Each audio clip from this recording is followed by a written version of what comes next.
Hello everyone and welcome back to part 2 of our Luthor Harkon playthrough of Curse of the Vampire Coast, a DLC for Total War Warhammer 2. Now when last we left off, we had finished taking over the Vampire Coast and we're ready to set sail for the rest of the world.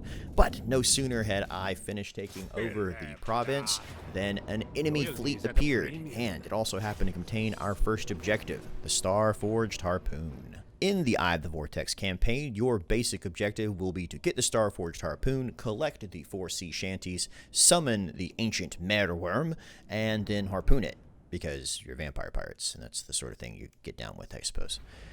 Now, going in here for our first battle, brought my basic starting army here. You'll notice it's mainly some nice guns, got a Morgul on the side over there, and a couple of our Prometheans as a front of the line. Made sure to get our first cannonades and the big best mortar. Not exactly the most elite army imaginable, but hey, it's a good start. Now, I will admit, I put my army together here and set it up much like you see in a Napoleon Total War, making sure to give my cannons the high ground on the left so it could fire over my troops and be able to hit the enemy, while my lovely crab people would hold the front line. Deck droppers, obviously being super useful, so I want to put them off the side to try and use them for flanking, see if I can get around to the back of their enemy, start hitting them with it. My main captains I put in the center for leadership purposes to make sure to give buffs to anybody around them. And everybody else, well, frankly, they're just fodder, so they can, you know, die. Start the match. But like any plan, it will immediately fall apart on first contact with the real enemy. So, they seem content to be coming to us, so we'll let them get pecked away by our cannons and our big best while they're moving towards us.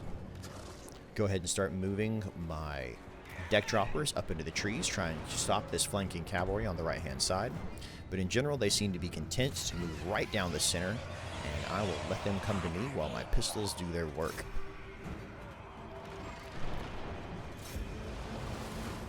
Crab people aren't quite as fast as cavalry, but it doesn't matter because they're charging into trees.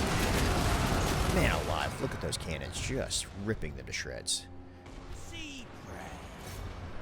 Turn all guns directly ahead, see if we can peck them apart before they even get to us. So, yet again, trying to turn my gun line, make sure they're ready to bear onto whoever might be coming forward. Flying units are just shredded almost instantly by pistols in this game. Especially that is something that the Vampire Coast is very good about. I mean, you'll notice they're already routing from 2 or 3 volleys right there.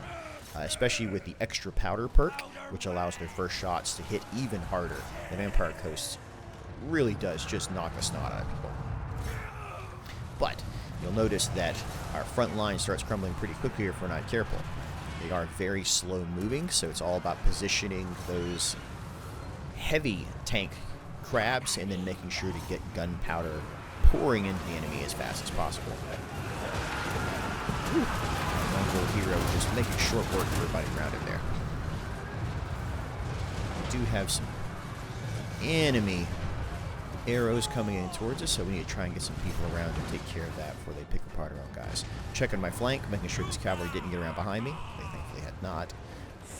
Didn't do a good job of keeping somebody in reserve on this to make sure if anything went wrong they could save my cannons, but thankfully if you have a strong enough front line, you don't really need that.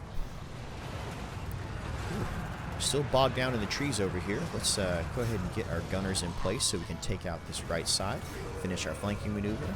Alright, looks like our crabs are holding them in the middle, so we can kind of finish our hammer and anvil and just sweep around behind them.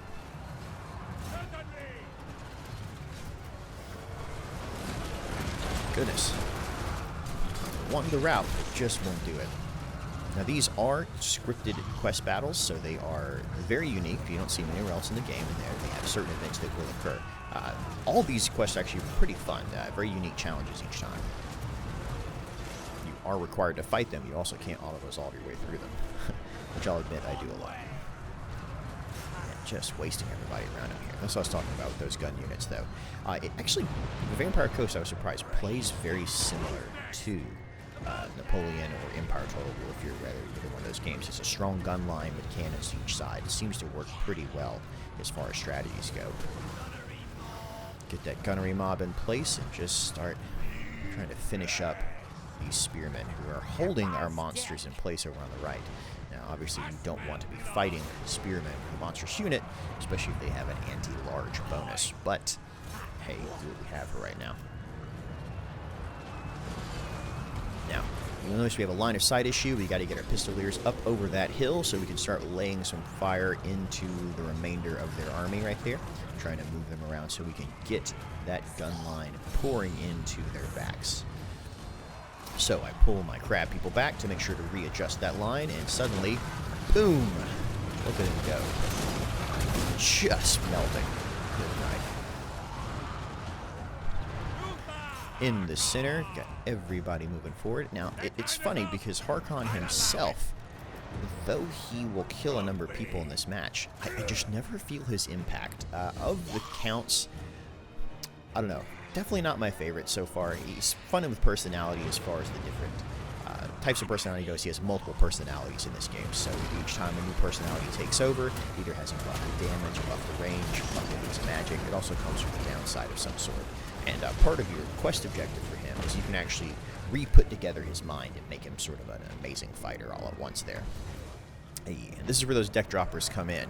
We have a Reaper Bolt Thrower, so let's get our deck droppers over there to take that guy out, because he's way back in that back line.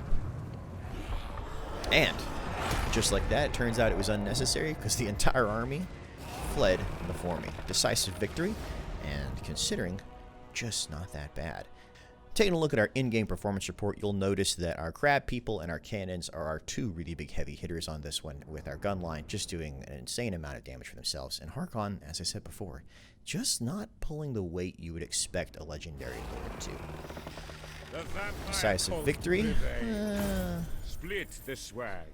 Why not? Let's get some replenishment. But with that, we unlock our first cinematic. So I'll top talking so you can watch it. The oceans roil constantly. Shifting, concealing, hiding secrets beneath their murky depths.